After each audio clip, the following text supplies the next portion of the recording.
काढले आणि जवळजवळ 350-400 डेफिनेशन्स इंग्लिशमध्ये त्याला पाठ होत्या.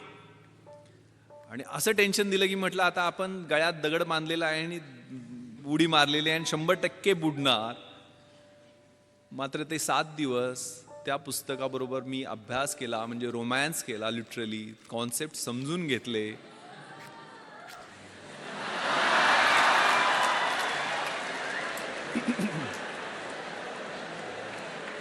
ते पुस्तक आहे 3 इडियट्स मध्ये तो पाठवतो तसं नव्हतं.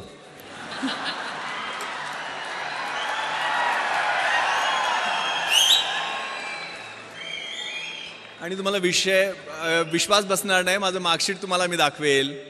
ज्यावेळेला रिझल्ट लागला, जो MA इन सोशॉलॉजी होता संजय देशमुख, त्या माझ्या मित्राला 200 पैकी 80 मार्क पडले, म्हणजे 40% मार्क मिळाले. त्या ठिकाणी 8 दिवस रोमॅन्स करून, 8 दिवसच अभ्यास करून मला 200 पैकी 160 म्हणजे 80% मार्क मिळाले.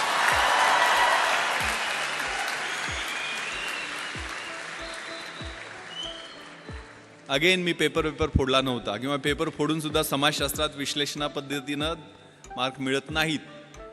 काय केलं मी? Common sense. रोजच्या जीवनशैलीमध्ये आपलं जे निरीक्षण असतं, आपलं ऑब्झर्वेशन असतं, ते खूप महत्वाचं आहे. प्रश्न काय होता समाजशास्त्रात? बलुतेदारी सिस्टम बद्दल प्रश्न होता. तर बलुतेदारी सिस्टम मला पुस्तकात वाचायची गरज काय आहे? माझा खेड्यात जन्म झाला आहे, ते 12 बलुतेदार, 18 बलुतेदार, तो शेतकरी, त्यांच्यात असणारी बार्टर सिस्टम, रोजचं ऑब्झर्वेशन आहे. आणि माझ्या विश्लेषणात्मक पद्धतीने मी इंडिपेंडंट त्याचं अनालिसिस केलं, कुठलंही बॅकग्राऊंड नसताना. कारण या परीक्षा म्हणजे तुमच्यातल्या ऑफिसर लाईक क्वालिटीज या पाहत असतात, चेक करत असतात.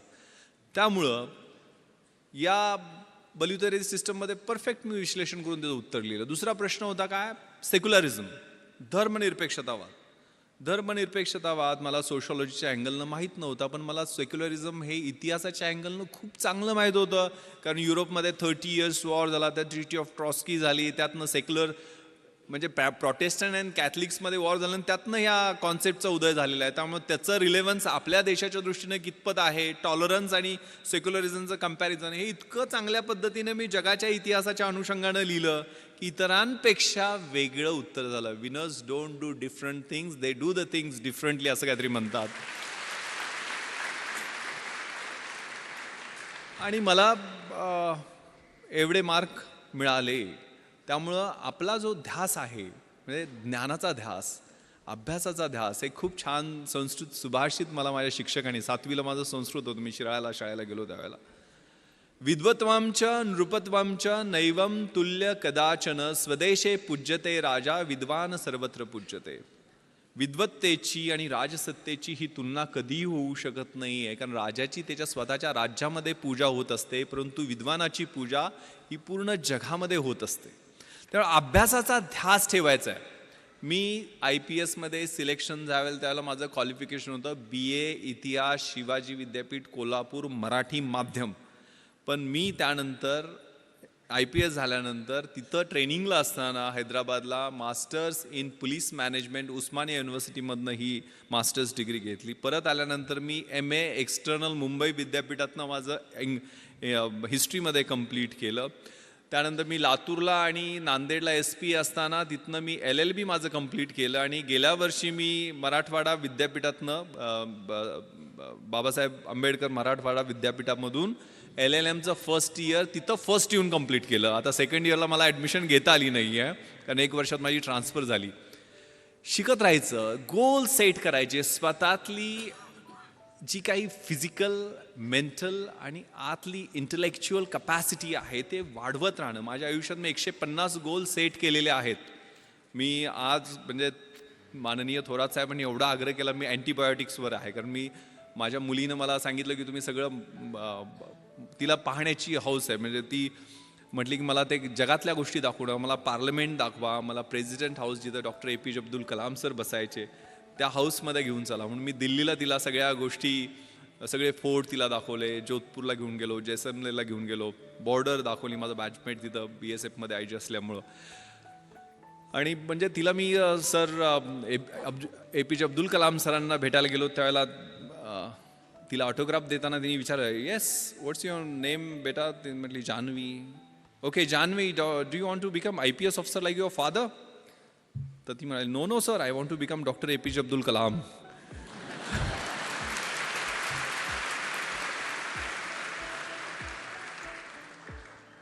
इथं सावित्रीच्या लेखी सगळ्या आहेत, म्हणजे ते मला दंगल सगळ्यांनी पाहिला ना. Yes, that's fighting spirit, that should be there. त्यामुळे हे सगळं जे आहे ना, आणि इकडं सगळे शिवाजीचे मावळे असं काहीतरी म्हटले ना.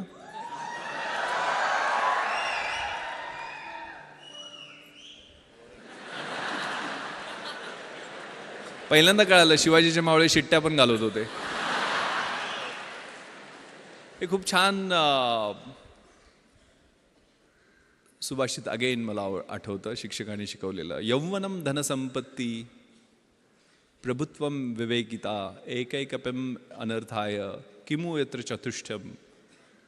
याचा अर्थ असा आहे, यौवन म्हणजे तारुण्य, धनसंपत्ती म्हणजे पैसे, धनसत्ता, प्रभुत्व म्हणजे सत्ता, आणि अविवेक यातली एक एक गोष्ट तुमची वाट लावायला पुरेशी असते. आणि या सगळ्या 4 गोष्टी एकत्र आल्या तर तुमची कशी वाट लागेल याचा विचार करा. त्यामुळे कधीही जमिनीवरचे पाय आपले हलू द्यायचे नाही आहेत. परिस्थितीची जाणीव असली पाहिजे आणि मग अभ्यास करायचा. अभ्यास असा करायचा, the heights of great men reached and kept were not attained by sudden flight, but while their companions were slept they were toiling upwards in the night. जी उंची मोठी माणसं गाठतात ती थोरात साहेबांनी ज्यावेळेला 1978ला सुरुवात केली होती त्यावेळेला काय 100-150 सुद्धा विद्यार्थी नव्हते. आज 10,000 विद्यार्थी या कॅम्पसमध्ये आहेत. त्यावेळेला त्यांनी कष्ट केलेलं असतं, ते विजन असतं समोर, एक दूरदृष्टी असते, आणि त्या दृष्टीनं त्यांनी पाऊल एक एक पाऊल टाकत पुढे गेलेले असतात. त्यावेळेला नियोजन अगेन मी चार्ज घेतलं. माझं नियोजन म्हणजे काय असतं थोडक्यात सांगतो. मी 11 जुलैला कोल्हापूर रेंजचा चार्ज घेतला. मी रोज आता IG झालोय म्हटल्यावर मी पहिल्यासारखं 24 तास काम करणार नाही आहे, ठरवलं. आता SP-ना मी कामाला लावेल, मग मी रोज 10 तास काम करेल. मग 10 तास मी रोज काम केलं तर किती कामाचे दिवस माझे 31 मार्चपर्यंत होतात. 790 करेक्ट दिवस होतात. 790 दिवस माझे इन्स्पेक्शन 5 जिल्ह्यात माझ्याकडे आहेत, तर 10 दिवस 10 तास प्रत्येकी असे 5 जिल्ह्यांची इन्स्पेक्शन केल्यानंतर किती दिवस होतात. मी रोज 2 तास नागरिकांना भेटण्यासाठी देईल तर ते किती तास होतात. मी 2 तास टपाल, माझं रोजचं टपाल काढेल त्याच्यासाठी किती दिवस होतात. मी माझ्या अधिकाऱ्यांच्या मीटिंग्ज रिव्ह्यूसाठी गेल ते 2-2 तास मी असे स्लॉट्स बनवले. तसे अभ्यासाचे सुद्धा मी ज्यावेळेला UPSCची तयारी करत होतो 4 तासाचा सकाळचा स्लॉट, पहाटेचा, मी 3 वाजता उठायची सवय होती. अशी सवय इतरांनी पण प्रयत्न केला आणि नापास झालेत. अगेन मी सांगतो तुम्हाला, ज्यावेळेला योग्य वाटते त्यावेळेला उठा आणि अभ्यासाचे 3 स्लॉट, सकाळचा 4 तासाचा, दुपारचा 4 तासाचा आणि संध्याकाळचा 4 तासाचा. मग दुपारच्या वेळेला मला झोप यायची तर मी त्यावेळेला मला जे कठीण विषय वाटतात ते मी त्यावेळेला घेणार नाही आहे. सकाळच्या फ्रेश स्लॉटमध्ये मी ते घेईल. ज्यावेळेला मला सोपे वाटतात ते मी दुपारच्या स्लॉटमध्ये घेईल. अभ्यासात सुद्धा 1 तास वरचा ग्राफ वाढत जातो, नंतर 2 तास स्टेबल राहतो आणि तिसऱ्या वेळेला खाली येतो. तर सायंटिफिकली मी अभ्यासाचं नियोजन तशा पद्धतीनं करेल. मी जास्तीत जास्त लिहील. माझी उत्तरं इतरांपेक्षा कशी वेगळी राहतील, कारण 5 उत्तरं 60-60 मार्कांची UPSCच्या 300 मार्कांच्या प्रश्नासाठी लिहावी लागतात. एक एसेचा पेपर असतो, तो 3 तास बसून एकाच विषयावर 200 मार्कांचा एसे लिहावा लागतो. मग 3 तास एका विषयावर लिहायला किती आपल्याला अभ्यास असला पाहिजे, किंवा किती ज्ञान असलं पाहिजे, किंवा किती पद्धतीचं आपलं जजमेंट असलं पाहिजे, त्याचा लॉजिकल फ्लो कसा असला पाहिजे याची तयारी. कारण 2000 मार्कांची ती परीक्षा म्हणजे आतून बाहेरून किस काढते. तुमच्यातलं काही राहत नाही आहे. त्यातल्या सगळ्या गोष्टी, 2 ऑप्शनल सब्जेक्ट्स, आता पॅटर्न कंप्लीट बदललेला आहे. त्यामुळे माझ्या वेळेच्या 2 ऑप्शनल सब्जेक्ट्स, 2 जनरल स्टडीजचे 300-300 मार्कांचे पेपर्स, एक एसेचा 200 मार्कांचा पेपर आणि मुलाखत शेवटी. असं व्यवस्थित फ्लो, म्हणजे प्रिलिमिनरी एक्झामिनेशनमध्ये 5-6 लाख मुलं बसतात. त्यात 900 सगोशे सगळे असतात. मग ते पहिल्या टप्प्यातनं निघून 50,000 येतात. मग 50,000 मुलांची साधारण मेन एक्झामिनेशन ही 2000 मार्कांची, आता 1750 मार्काची होते ती मेन एक्झामिनेशन. त्यातनं मग 300 मार्कांचा इंटरव्ह्यू, आता तो 250 मार्कांचा, 275 मार्कांचा आहे. तो 3 टप्प्यातनं मग मेन एक्झामिनेशनमध्ये साधारण 2000 मुलं निघतात आणि म्हणजे पोस्ट असतील त्याच्या 2.5% टाइम्स. तर त्यातनं मग 750-800 फायनल लिस्टमध्ये येतात. त्यातले टॉपचे एक 70-80 IAS होतात. नंतरचे IPS किंवा IFS मध्ये प्रिफर करतात आपल्या प्रेफरन्सप्रमाणे, बॉडी पॅरामीटर्सप्रमाणे. नंतर IRS, रेल्वे सर्व्हिसेस, असे वेगवेगळे प्रेफरन्स. त्याचा प्लॅन, मग त्यातले काडरमध्ये नेमणूक होणं, हे अजून सोन्याहून पिवळं. तर ह्या सगळ्या गोष्टी, त्याचं नियोजन त्या कॉलेजच्या असताना त्यावेळेला सुरुवात केलेली होती. ती आपल्याला ज्या क्षेत्रामध्ये जायचं आहे त्याची पूर्ण माहिती करून घेणं आणि त्याच्याप्रमाणे नियोजन करणं. आज तर नेटवर तुम्हाला A to Z सगळ्या गोष्टी उपलब्ध आहेत. मात्र आपली मुलं, मी आता एक सर्वे वाचत होतो, जगातला सर्वे येतो, 20,000 तास आजकाल 16 वर्षापर्यंत मुलं नेटवरती यायचं. त्या 20,000 तासामध्ये ते साधारण 15,000 मर्डर, 12,000 रेप आणि अप्रॉक्सिमेटली 1,00,000 पोर्नोग्राफी क्लिप पाहत आहेत. आणि याच्यामुळं ऑटोमॅटिक वेपन्सचा वापर, ड्रग्सचा वापर, एड्स, चाकूसुऱ्यांचा वापर शाळांमध्ये वाढलेला आहे. तर आपण कशा पद्धतीनं त्या व्हॉट्सअप किंवा सोशल मीडियावरती कुठल्या संगतीमध्ये आहे. कारण मी 3 रेव पार्ट्यावरती रेड केलेले आहेत. मी पुण्याची, इकडं तुम्हाला माहीत असेल, पण मुंबईमध्ये ओकूड हॉटेलमध्ये क्रिकेटचे IPL प्लेयर्स वगैरे पकडले होते म्हणून खूप गदारोळ झालेला होता मुंबईमध्ये. खूप मला मोठ्या लिडिंग न्यूजपेपरनी 5 प्रश्न विचारले, मोठमोठी आर्टिकल्स लिहायच्या, नाईट लाईफवर तू हल्ला करणारा कोण वगैरे वगैरे. पण ज्यावेळेला यांचे ब्लड आणि युरिन रिपोर्ट्स आले, त्यातल्या 98% मुलामुलींच्या ब्लड युरिन्समध्ये अफीम, चरस, गांजा, कोकेन असे नाही, फ्लनिट्रेप्झेम सारखे, म्हणजे त्याला नायट्राईट बेस्ड ड्रग्ज म्हणतात, ज्याला डेट रेप म्हणतात, जे पबमध्ये गेल्यानंतर 1 ड्रॉप थम्सअपच्या एखाद्या बाटलीमध्ये मिक्स केला आणि तो एखाद्या मुलीला दिला तर तिची मेमरी ब्लर होते. एक संडे नावाचा सिनेमा आलेला होता, Sunday is missing from the life of that girl, किंवा फॅशनमध्ये हा प्रकार दाखलेला होता. म्हणजे डेट रेप, डेटवर घेऊन जायचं आणि रेप करायचं, सकाळपर्यंत तिचं आयुष्य उद्ध्वस्त झालेलं असतं.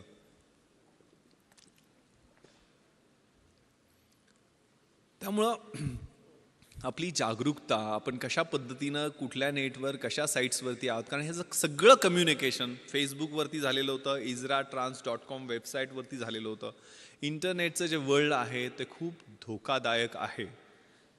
त्याच्यावर आपण सावध राहिलं पाहिजे, जपून असलं पाहिजे. आपले फोटो लोड करताना, विशेष करून लहान मुलांचे फोटो लोड करताना, मुलींचे फोटो लोड करताना आपण त्याच्या बाबतीत सावधानता बाळगली पाहिजे.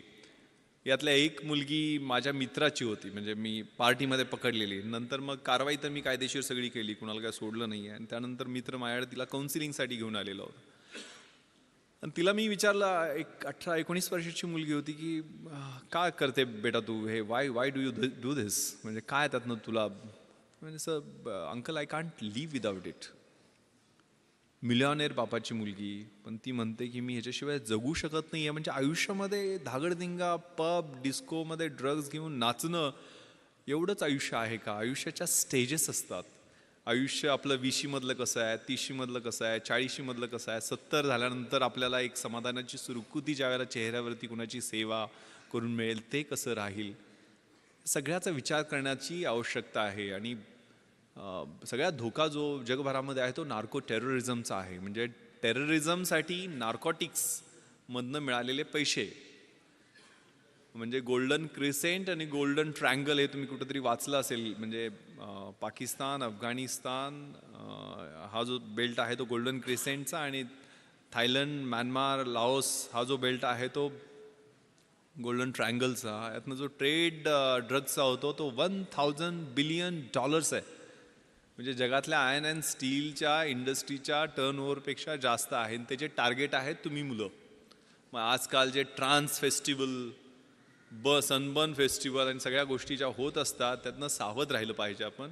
कारण त्या म्युझिक, कारण मी डॉल्बी सिस्टम का बंद केली, ते राक्षस उभा राहतात, त्यातनं सुद्धा आवाज जे निर्माण होतात ते 120-130 डेसिबलचे जे आवाज आहेत ते सर्वसामान्य माणूस कानानं ऐकू शकत नाही. त्याला एक तर दारू ढोसावी लागते किंवा ड्रग्ज घ्यावे लागते. ड्रग्ज घेतल्यानंतर ते कलर्स असतात, फ्लोरोसंट कलर्स, त्याला आपण टच करू शकतो.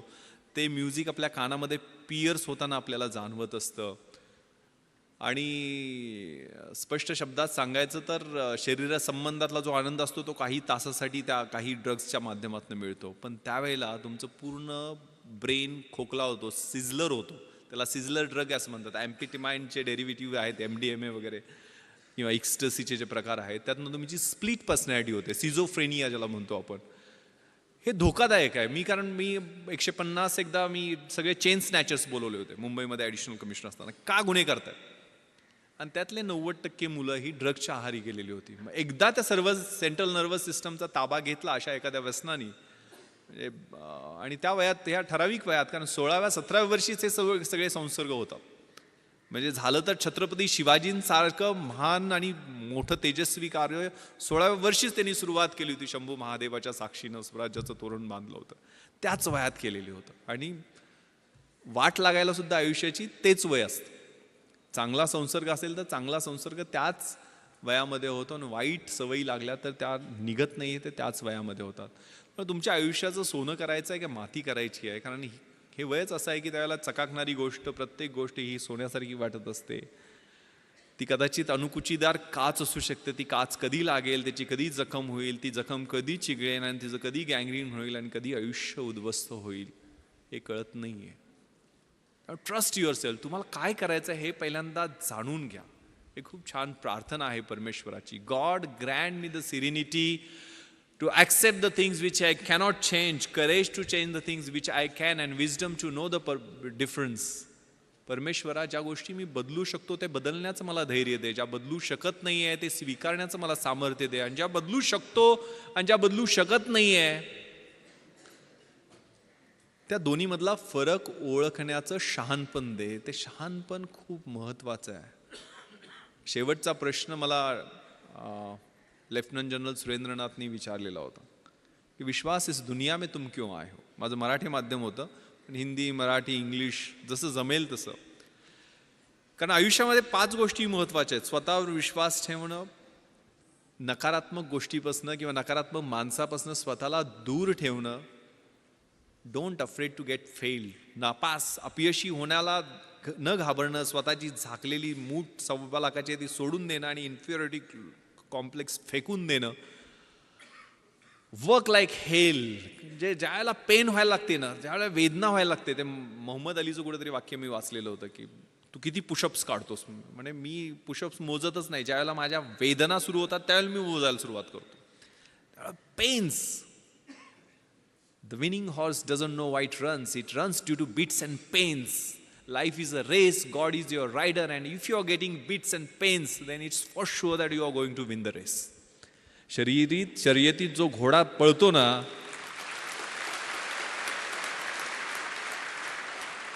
त्याला माहित नसते तो का पळतोय. त्याला जे चटके, फटके, चापकाचे ओरखाडे मिळत असतात त्यामुळे तो पळत असतो. आणि जीवन ही अशीच एक शर्यत आहे. परमेश्वर हा तुमचा रायडर आहे, आणि जर तुम्हाला ते चटके आणि फटके मिळत असतील तर परमेश्वराची इच्छा आहे की तुम्ही ती शर्यत जिंकावी.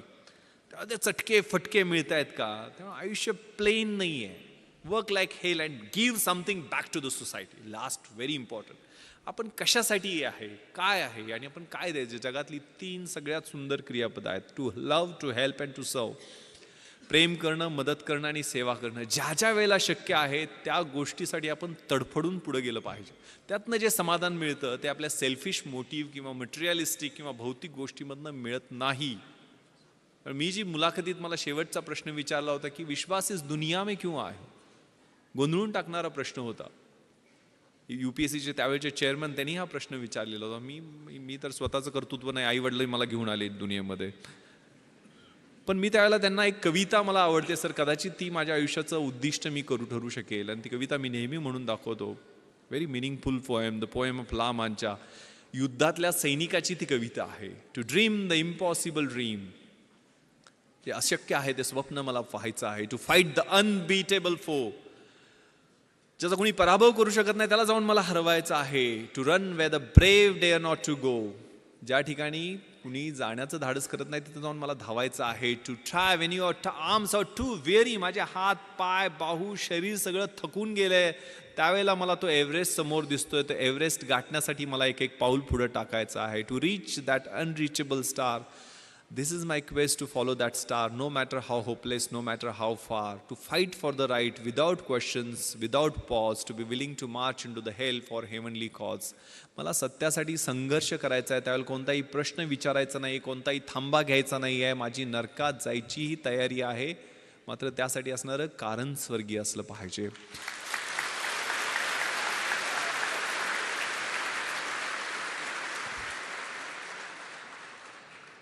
That cause. त्या कवितेतल्या पुढच्या ओळी आहेत,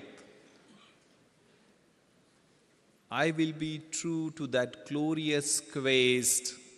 My heart will lie peaceful and calm when I am led to my rest. And the world will be better for this, that one man, scorned and covered with scars, still strove with his last ounce of courage to reach that unreachable star. तो युद्धातला सैनिक ज्यावेळेला त्याच्या अंगावर जखमा असतील, त्या भळभळणाऱ्या जखमा बरोबर घेऊन त्या स्टारच्या, त्या ताऱ्याच्या दिशेनं तो ज्यावेळेला जाईल, त्या हौतात्म्याच्या दिशेनं तो जाईल, त्यावेळेला जग सगळं म्हणेल की येस, हा शेवटपर्यंत लढत राहिला, हा शेवटपर्यंत लढत राहिला, देशासाठी लढत राहिला, समाजासाठी लढत राहिला. कारण डिग्निटी, डेथ विथ डिग्निटी खूप महत्वाची आहे. आपला आयुष्याचा शेवट कसा होतो हा खूप महत्वाचा आहे. कारण आता उदाहरण देताना, सुरुवातीला परिचय करून देताना 26/11 सांगितलं गेलं. 26/11च्या अगोदरची परिस्थिती, दरम्यानचे ते 60 तास आणि त्यानंतरचे 1.5 वर्ष मी मुंबईला बदलताना पाहिले आणि माझ्या आतमधनं जे बदल होत होते ते मी पाहिलेले आहेत. माझी पत्नी बऱ्याचदा विचारते की तुम्ही एक ग्लॉक पिस्टल घेऊन बुलेट प्रूफ जॅकेट नसताना, कारण ते ऑड युद्ध होतं. कारण मी आणि माझा बॉडीगार्ड सुरुवातीला आम्ही दोघंच घुसलेलो होतो. 9:40 अतिरेकी 2 मुख्य दरवाजातनं आणि 2 नॉर्थ कोट गेटमधनं घुसले आणि 9:51 11व्या मिनिटाला मी आणि माझा बॉडीगार्ड अमित खेतले, ज्याला 3 गोळ्या लागल्या, दोघंजण आम्ही पाठीमागच्या स्विमिंग पूलच्या गेटमधनं आत घुसलो. 11व्या मिनिटाला मी घुसलो. ज्या वेळेला खाली स्विमिंग पूलच्या एरियामध्ये 7-8 परकीय नागरिकांचे मृतदेह रक्ताच्या थारोळ्यात होते, त्यावेळेला खात्री होती की आपलाही इथंच एंड आहे, हीच आपली समाधी आहे. आतमध्ये 100% आपण जिवंत राहणार आहे, पण मारायचं किंवा मरायचं एवढंच ध्येय त्यावेळेला समोर होतं. त्यामुळे हात थरथरले नाहीत.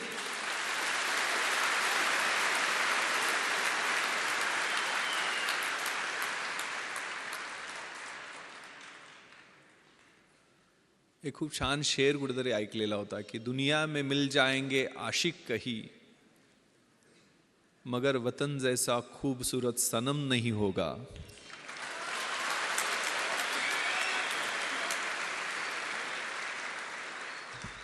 नोटों में लिपटकर सोने में समेटकर मरे हैं कई, मगर तिरंगे जैसा खूबसूरत कफन नहीं होगा.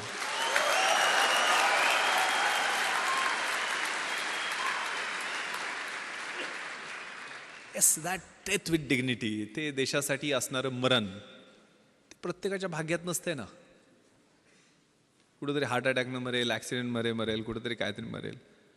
दॅट अट्रॅक्ट्स, त्याचं आकर्षण वाटायला लागतं. ती स्पर्धा करताना वेगळी मजा असते. कारण ज्यावेळेला आतमध्ये क्रिस्टल हॉलच्या बाहेर 3 पाठमोरे अतिरेकी, म्हणजे त्यांच्याकडं प्रत्येकाकडं एक AK-47, 6 डबल मॅगझिन, म्हणजे एका मॅगझिनमध्ये 30 गोळ्या असतात, 550-650 AK-47चे राऊंड, एक ॲडिशनल पिस्टल, त्याचे 60 ते 100 पर्यंत राऊंड, 25 ग्रेनेड प्रत्येकडे. एक ग्रेनेड ब्लास्ट केला तर 25 मीटरच्या परिघातला माणूस मेला तरी पाहिजे किंवा जखमी झाला पाहिजे. आणि प्लॅस्टिकच्या बॅगमध्ये 8 किलोचा RDXचा बॉम्ब, म्हणजे आपण जो पाहिला डोममध्ये, प्रत्येकाकडे एक. आणि असे 4 होते आणि आम्ही 2 जण होतो. माझ्याकडे ग्लॉक पिस्टल होती, जी कम्पॅरेटिव्हली चांगलं वेपन आहे. 18 गोळ्यांचे 2 मॅगझिन्स ग्लॉक पिस्टलमध्ये असतात आणि माझ्या बॉडीगार्डकडे साधी पिस्टल होती. म्हणजे तरी पण आम्ही एकदा ट्रिगर ओढला तर आमची एकच गोळी बाहेर पडणार आणि त्यांनी एकदा ट्रिगर ओढला तर 30 गोळ्या बाहेर पडणार, असा तो फरक होता. पण ज्यावेळेला क्रिस्टल हॉलच्या मध्ये लग्न सुरू होतं आणि त्याच्या बाहेर हे 3 पाठमोरी अतिरेकी सुनील कुडियादी, तिथला सिक्युरिटी चीफनं दाखवले आणि तिथं फ्रॅक्शन ऑफ सेकंड न गवतात बॅटल कॉकपिटिशनवर त्यांच्यावरती आम्ही फायरिंग करू शकलो की ज्यात एक जखमी झाला आणि तिथनं ते पळाले, म्हणून तिथल्या हॉलमधल्या लग्नात अडकलेल्या लोकांचे जीव वाचले. ते क्रुशियल होतं. त्यावेळेला तो बाहेर गोंधळ अडकलो असतो, मला कोणी प्रश्न विचारले नसते, कारण माझ्या बुलेट प्रूफ जॅकेट नव्हतं, ॲडिशनल मॅन पॉवर येण्याची वाट पाहणं स्वाभाविक होतं. ज्या आतमधनं जो कॉल होता, कॉल फॉर द ड्युटी, कारण पहिल्यांदा ह्या फायरिंग नंतर 11:07 एकही राऊंड फायर झालेलं नाही. म्हणजे 1 तास 5 मिनिटं एकही राऊंड ताजमध्ये फायर झालेलं नाही. आम्ही सगळे मजले चेक केले, साऊथ विंगचे. ताजचं विभाजन हे नॉर्थ विंग आणि साऊथ विंगमध्ये, जुन्या ताजमध्ये जे काय महाभारत झालं ते जुन्या ताजमध्ये झालं. तर नॉर्थ विंगमध्ये ते पळून गेले आणि आम्ही साऊथ विंग चेक करून खाली आलो. 11 वाजून 7 मिनिटांनी मात्र 2 ग्रेनेड ब्लास्ट त्यांनी केले, ज्यात शँडिलियर तुटून खाली आलं. आणि गेटवरती मी गेलो तर 2 मिसरूड न फुटलेली 2 पोरं माझ्यासमोर अजून आली मदतीसाठी. SRPतले हे जवान समाधान मोरे आणि राहुल शिंदे. राहुल 21 वर्षाचा जवान शहीद झाला 2:45च्या गोळीबारामध्ये. यांच्याकडे तर 303 रायफली होत्या, 30-30 राऊंड होते. पण त्यांनाही ना आम्हाला आमच्या छोट्याशा टीमला जाणीव करून दिली की देशासाठी मारायची किंवा मरायची अशी परत संधी येणार नाही आहे. परत आम्ही नॉर्थ विंगमध्ये घुसलो. परत 6व्या मजला लिफ्टनं घातला. तो पूर्ण चेक करून खाली आल्यानंतर लक्षात आलं की आपण CCTV रूममध्ये जाऊ. मग CCTV रूममधनं फायरिंग 2-3 राऊंड केल्यानंतर ते अतिरेकी 630 आणि 631 रूममधून बाहेर आले. याची माहिती त्यावेळेचे commissioner of police Hasan Gafoor आणि जॉईंट कमिशनर मारिया साहेबांना दिली. आणि दोघांनी सांगितले की जोपर्यंत नेव्हल कमांडोज पोचत नाही तोपर्यंत थोपवून ठेवते, ऑन द वे आहेत. आणि त्यावेळेला उत्तर दिलं मी CPंना की सर, आम्ही जीव गेला तोपर्यंत आम्ही इथनं त्यांना खाली येऊ देणार नाही. 2:45 वाजेपर्यंत ती धुमश्चक्री आमची चालू राहिली. ज्या वेळेला ते खाली येण्याचा प्रयत्न करायचे, CCTV कंट्रोलमध्ये आम्हाला ते त्यांना कळायचं नाही की आम्हाला कसं काय कळतंय. आम्ही बाहेर जाऊन त्यांच्यावर 2-4 राऊंड फायर करायचो. 2:45ला मात्र त्यांनी आमचं लोकेशन ओळखलं. पूर्ण ताज जे आहे ते लाकडी नक्षीकाम केलेलं सुंदर वास्तू असणारं हॉटेल, मोठे मोठे महागडे पेंटिंग्स.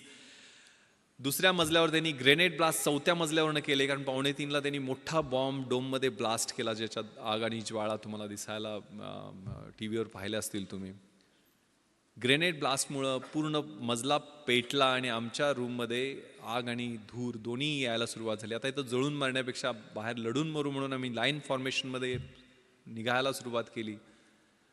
वरून AK-47चा बस्ट त्याने आमच्या लाईन फॉर्मेशन केला. आमची लाईन तुटली, आमच्या गोळ्या कमी पडल्या. माझ्या बॉडीगार्डला 3 गोळ्या लागल्या, 2 पायामध्ये आणि 1 पोटाला चाटून गेलेली गोळी राहुलच्या पोटात लागली आणि राहुल त्या ठिकाणी धारातीर्थी पडला. मला आठवतं आहे मी 2 दिवसानंतर ज्यावेळेला राहुलचा शहीद झालेला देह आणायला गेलेलो होतो, त्यावेळेला रिगर मॉर्टिसनं शरीर ताट झालेलं होतं, युनिफॉर्म जळालेला होता, पण डोळे उघडे होते. खांद्यावरती रायफलचा बट होता, ट्रिगर गार्डमध्ये उंगली होती आणि संगीन वरच्या दिशेनं थेट रोखलेलं होतं. आणि डोळे जणू बोलत होते की सर, तुमच्या शब्दाला जागलो की नाही.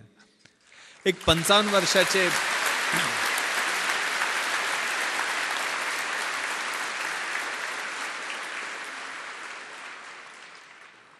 एक 55 वर्षाचे अंमलदार तुकाराम ओंबाळे त्यांचं नाव, 5 गोळ्या पोटामध्ये घेतात काय AK-47च्या. एक लाठी घेऊन तो माणूस चढाई करून जातो कसाबवरती.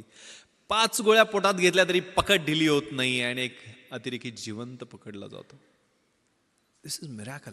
न इज्जत दे, न अजमत दे, न सूरत दे, न सीरत दे, मेरे वतन के वास्ते अरब, मुझे मरने की सिर्फ हिम्मत दे. ही हिम्मत खूप महत्वाची आहे. उद्दिष्ट ठेवायचं आहे, स्वप्न ठेवायचं आहे आणि मार्गक्रमण करायचं आहे. निराश व्हायचं नाही आहे. सपोर्ट करायला तुम्हाला एवढी मोठी सिस्टम या ठिकाणी आहे.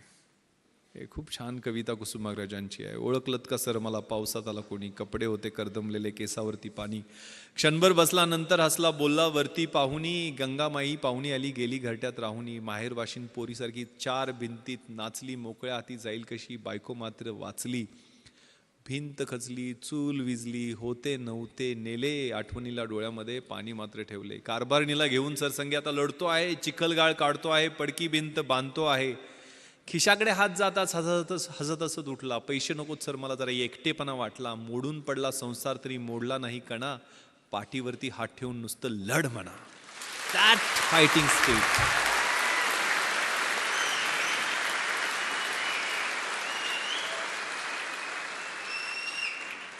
That is the fighting spirit जे तुमच्या वयामध्ये छोट्या मोठ्या आव्हानांना, छोट्या मोठ्या अडचणींना, छोट्या छोट्या आक्रमणांना घाबरायचं नाही आहे. विपत्तीमध्ये मी भयभीत होणार नाही आहे हे मला माहीत आहे, मात्र त्याच्यासाठी माझ्याकडं लढण्याचं बळ दे, एवढंच देवाकडं मागायचं. That spirit that is very very important. आणि ते मला वाटतंय लढण्यासाठी उद्युक्त करतं. ते त्याच वयामध्ये हालात के कदमों पर सिकंदर नहीं गिरता, टूटा कोई तारा तो जमी पर नहीं गिरता, गिरते हैं शौक से दरिया समंदर में, लेकिन किसी दरिया में समंदर नहीं गिरता. ते तारे तुम्ही आहात, ते सिकंदर तुम्ही आहात, ते समंदर तुम्ही आहात. ती इन्स्टिंक्ट या वयामध्ये असते. आयुष्य डेफिनेशन बदलण्यासाठी आहे. Roger Bannister, Gandhiji, Mandela, Edison, name the person, mother Teresa, या सगळ्यांनी डेफिनेशन्स बदलल्या. आपल्याला आयुष्य त्यांच्या एवढंच मिळणार आहे, 70-80 वर्ष काय असेल ते. आपण कशाचे डेफिनेशन्स बदलणार आहे? मी काय बदल घडणार, मी परिवर्तन कसं करणार आहे, मला जो बदल अपेक्षित आहे तो माझ्यापासून मी सुरुवात करणार आहे का, हा विचार करण्याची आवश्यकता. आणि घाबरायचं नाही आहे, भ्यायचं नाही आहे, कशालाही भ्यायचं नाही आहे. खूप छान अब्राहम लिंकनचं पत्र आहे,